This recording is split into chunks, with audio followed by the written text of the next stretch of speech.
former Mayor Neely appeared at a special meeting on this particular contract.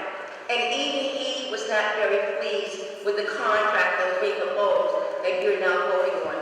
He asked for several things that I thought that was very valid. Meetings are now broadcast on Channel 1. It's necessary that a high-caliber feed be established.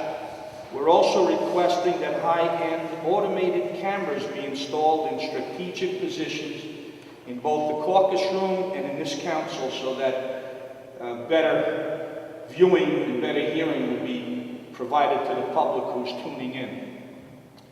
We'll also be seeking some financial assistance from Comcast to upgrade our outdated audiovisual equipment, much of which was purchased at the outset of the current franchise agreement, which was 14 years ago. Another point is both the Municipal Board of Education program, which has grown tremendously over the past several years, we'll be requesting a separate channel for the Board of Education. And the reason for that is that a lot of city business that's conducted, a lot of the time on Channel 1 is taken up by Board of Education. We want a separate channel, whether it's Channel 50, 51, whatever channel they pick, so that the public can say, well, I'm interested in the Board of Education, that's going to be on this channel. I want to see what else is going on in the city, and I can stay with Channel 1. As a matter of fact, this ordinance is worse than what we were looking at 2.5 years ago. First of all, there's really no mention of public access. We have a coordinator now that's like, I think he works 11 to 1, 2 days a week, and it's like 11 a.m. to 1 p.m. If you're working, it's impossible. You go to Kennedy Boulevard, it's a ghost town there. They have an office where they accept payments and return equipment, that's it. Like Yvonne said, he used to have a studio until Schomer became mayor, and then he got rid of that and collected more money and built himself a studio here at City Hall. The $200,000 we know for a fact will go to the city. Public access is broken down equipment. One of the coordinators, who was a full-time guy, used to complain that the place really needed to be rewired. That was like over 10, 15 years ago. The quality is poor. There's a lot of people who can't afford to buy their own equipment. And it's a good way for people to learn and maybe possibly propel that into a career. Back up? Okay. Into a career. There are several of us, we just got so frustrated we bought our own equipment. We couldn't manage those hours. And then I have some other issues too when I read the letter that's attached, which, if it's not incorporated into the ordinance, I'm not sure if it's binding.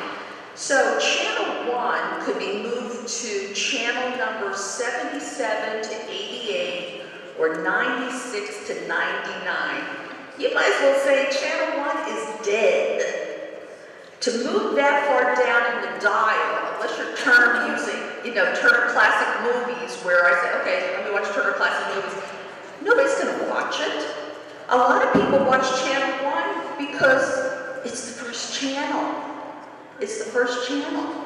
So they come across it. So you gave away the story, you bury Channel 1, which is not good for people. It's a big city, it's getting bigger, there's various forms of media, you want to get your story out there, get people involved, well, you just buried yourself. I can bet that once Comcast stops filming the caucus meeting, it's over. The city's not going to do it. Because this is an administration that talks about being a reformer, but in my 31 years in Jersey City, it seems to be one of the more oppressive, administrations. And that is not the era we're in. We're in the era of free information, sharing information. They should have the MUA meetings. I mean, that's a big chunk of people's budgets on TV. On the motion, Councilperson Gajewski? No. Ramcha? Yeah. Bajana? Aye. Yun? Aye. Osborne? Coleman? Well, I was here for a couple of those meetings, and we had a lot more in the contract that we have now. And a request for updating equipment for the studio that existed already at that time was requested, and more manpower to make sure that more activities was shown for the public. And none of that is in there. No new equipment or nothing. I don't know whether that's Comcast or not, but I vote aye that it should be tabled for us to. Councilman Rivera? Aye. Waterman? Councilperson Clark? I'll just say we've had a previous meeting on this, and I think probably more information should have been presented at that first introduction, because I think not everyone's aware of what wasn't presented exactly as to what sort of changes on it. What I will say is the contract expired May 14, 2013. Myself, I was involved with those early discussions and earlier votes that came before the council then. And it's tough to be in a good negotiating place when your contract is expired and you're dealing with a monopoly. That's the truth. Like, you don't have a whole lot of leeway. You know, if you're looking to renegotiate a contract, you want to have like 2 years before where you're looking at some options and have some, you know, somebody mentioned they own Cablevision. Well, we've been talking to Cablevision probably in 2011 because the cost of entry into market to build infrastructure and things like that, no one's ready to take that on for a city of our size and our capacity unless they know that they're going to definitely see a contract at the end of the whole process. So we're kind of caught in the middle here, and but I think perhaps we table this and get some additional information at the next meeting. Folks will have a better understanding necessarily of why we're in the position we're in right now. I will vote aye as well and join my colleagues. Good evening. My name is Ed Meehan, and I'm from 100 Beacon Avenue in Jersey City, and I'm a lifelong resident of this city. I would like to address you on the issue of one thing, and that's parking. I'm a member, and then actually the Sergeant at Arms, and soon to be just a member of the Local 246. And as their representative on the scene, I have gathered petitions from the employees of the Jersey City Municipal Court. There are 73 signatures here. Almost every single person employed in the municipal court has signed these petitions. They are not here tonight because they're not allowed to be here tonight. Under the rules of AOC, the Administrative Office of the Courts, as interpreted by the Chief Judge above, they cannot attend city council meetings. So these petitions are their presence. Now parking must be provided for employees. This was fought out over at Journal Square Plaza. A few years ago, the city was brought to court under the previous administration, and they had to provide the parking. And everywhere there is a public institution, the employees have parking. Now, our concern is that parking. If this project goes through, the parking is going to be lost. It is up to the city. It is up to the city then to provide the parking. What provision has been made to do that? Because if none has been made, these petitions will be replaced by grievances of Local 246 and maybe even another court case. So these are the things to consider. Also, it's not just the employees, but BCI. They're not in the courts, but they are in the building. They are involved. The city inspectors who come to court, the housing inspectors, the health inspectors, they have to have a place to park so they can come to court. Along with this, the people in the neighborhood. Now, while this is gone, can you imagine employees of the city, people wanting to pay their tickets, people coming to court, some of whom about to lose their licenses, and they are in this mad look for a simple parking place.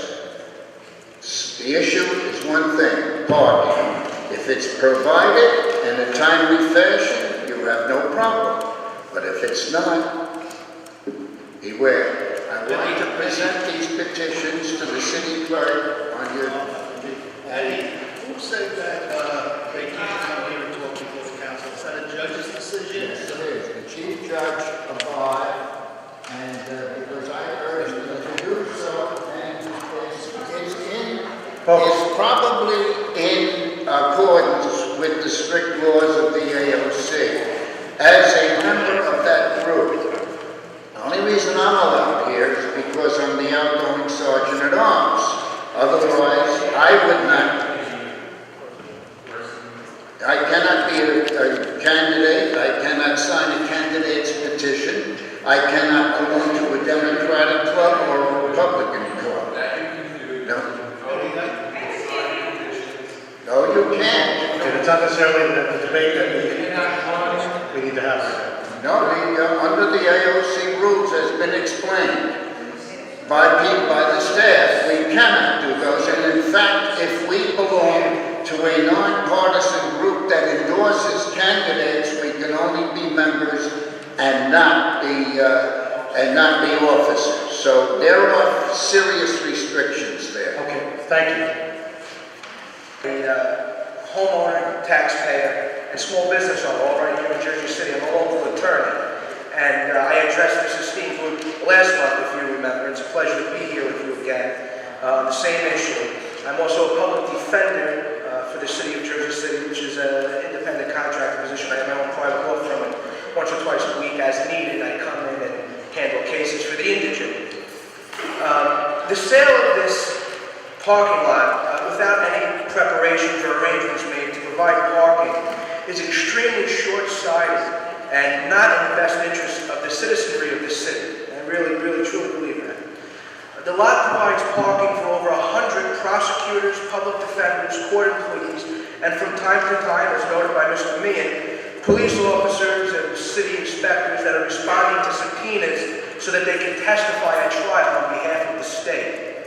So the sale of the land would therefore hinder the speedy and fair administration of justice as guaranteed by our United States Constitution, because it would impede the ability of these aforementioned parties, police and so on, from getting to the courthouse in a timely manner and actually proceeding with trial. If you're scheduled for a trial at a certain time and you're a city inspector, you have to come from the job site to the courthouse, park the car, testify on behalf of the state so that the city can win their case, and then go back out into the field. Same thing for a police officer. There's no parking on the street anywhere in that area now. I'm there almost every day as an attorney. I can only imagine that if you throw another 100 automobiles on the street, it would cause even further chaos. Also, let's not ignore the 800-pound gorilla in the room. That is the contractual obligation the city has to provide parking for the court employees, those who are unionized, which Mr. Meehan represents, who, as he noted, cannot be here as determined by the chief judge, his interpretation of the union rules. To respond to Councilman Navarro's assertion last time that, the contract expires at the end of the month and from there on the city's on the hook, that's simply not true. Legally, the city is obligated, you learned this in your first year of contract class in law school, the city is obligated to abide by the terms of the existing contract until a new contract comes into effect. To my knowledge, There's been no contract even negotiated. So until that contract comes to fruition, the city has to provide parking, or else they'll be in violation of the employment contract. I'm not a union member, but I just want to let you know, 2 cents of worth of free legal advice, the city would have a problem if they actually sold this land without making the proper provisions. So one of the big issues I have with the ordinance is there's no provisions made. And there is a provision for 18 months of parking. But that's obviously, that's 18 months. And 18 months and 1 day, then what happens? You know for a fact that union contracts can take years to negotiate. There's been no negotiations yet. There's cities with no contract for police and teachers all over the country that have been in negotiation for years. I'm not saying that's going to be the case here. They very well may reach an agreement, but maybe not. And then what do you do in that case? And then what do you do if you have a contract where the union says, well, we refuse to release that provision? That's not part of the bargaining. That's not a bargaining chip here. Then what do you do? Well, since we'll vote on the contract, I can tell you I'm not going to vote for a provision that has a contract that has a provision.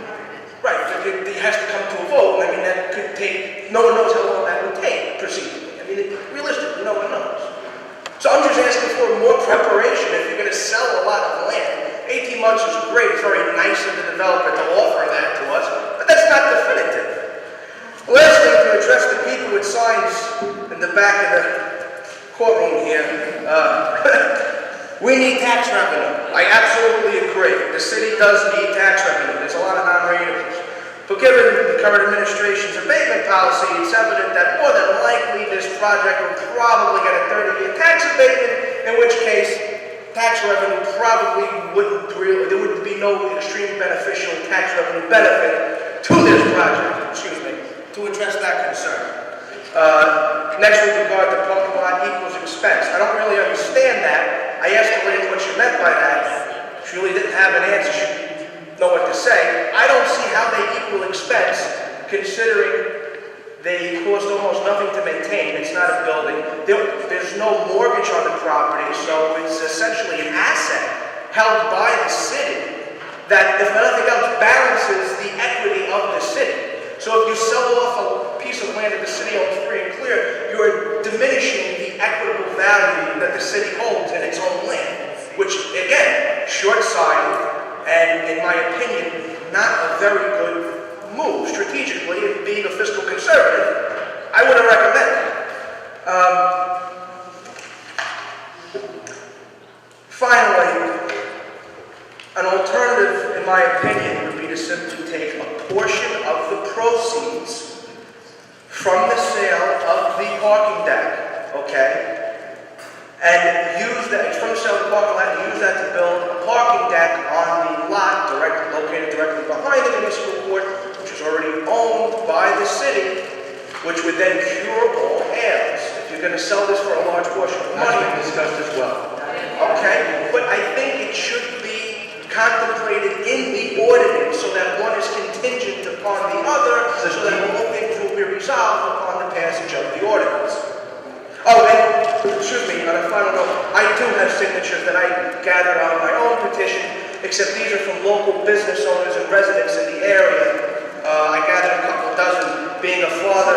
Or just to add to your other thing about putting it in the ordinance, this is an ordinance for a deed notice and the imposition of a new deed notice on the property.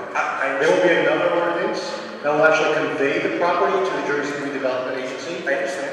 And it may be an appropriate place to place it more in there, where there may be an actual conveyance of the property to the potential buyer of the property, so that we make sure that we allocate those funds appropriately to ensure that there's some parking. Yes, I agree, but I would like to set a precedent because I've been following this issue very closely from the beginning, and I stand fervently by my position. I thank you all for your time and consideration in this matter. Have a Merry Christmas, Happy Hanukkah, Happy New Year. God bless you.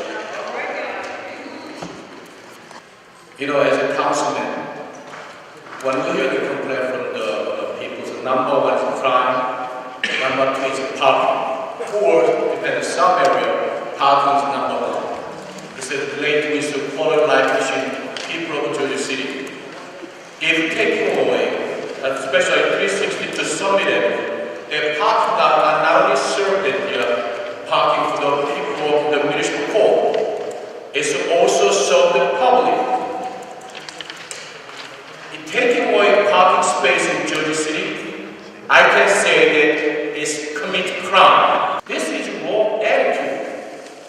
You know, we talk about common sense, but without common sense, we try to make a decision.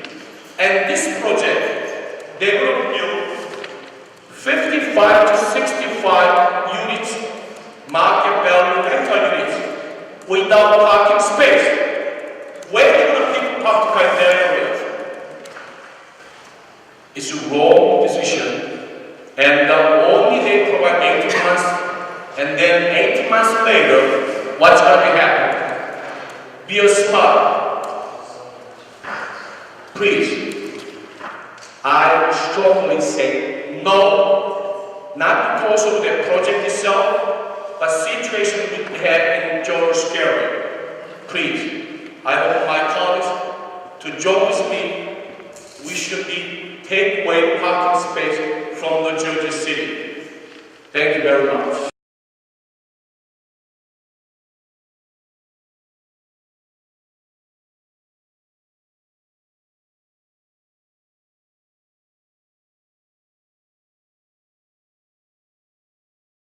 Yes, Ron Bolster. I mentioned this story before, so glad to tell everyone. In 1995, I had concrete poured into my basement, and the developer pulled up my basement floor and discovered I had a water leak. In 1995, with the water leak, my bill was $500 a year.